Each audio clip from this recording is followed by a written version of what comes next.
দুপুরবেলা থেকে বাড়িতে মিস্ত্রি লেগেছে, ছাদে কাজ করছে, তো তাদের জন্যই চা করে নিলাম বিকেলবেলায় ঘুম থেকে উঠে। তো সেই চাটাই নিয়ে যাচ্ছিলাম তাদেরকে দেওয়ার জন্য। বছর ধরে ছাদের উপরে সেট দেওয়া হয় বলে কথা হচ্ছিল, কিন্তু হয়ে ওঠেনি। এবছর তাই একদম প্রথমেই লেগে পড়েছে গরম পড়ার আগেই ছাদের উপরে সেট দেওয়ার জন্য। তো সেই জন্য মিস্ত্রিও লাগানো হয়ে গেছে, আর সেট দেওয়ার জন্য এই যে দেখুন সব কিছু রেডি করা হচ্ছে, সব আনা হয়েছে, শুরু হয়েছে কাজ দুপুর থেকে। ছাদের উপরে সেট দেওয়াটা এখন কমন ব্যাপার হয়ে গেছে, তবে আমাদের শুধু সেট নয়, একটা রুমের মতো করা হবে। এই যে দেখছেন হাফ পোর্শনটা ছাদের, এইটা একটা ছোট্ট করে রুমের মতো করা হচ্ছে, এবং এর মধ্যে যাতে প্রয়োজনীয় জিনিসপত্র রাখা, টুকটাক শোয়া বসাও যায় সেরকম ব্যবস্থাই করা হচ্ছে।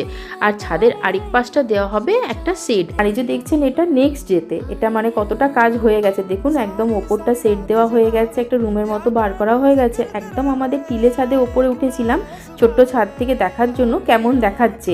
তো এই পাশটা রুম হয়েছে, আর আরেক পাশটাই হয়েছে শুধু সেট।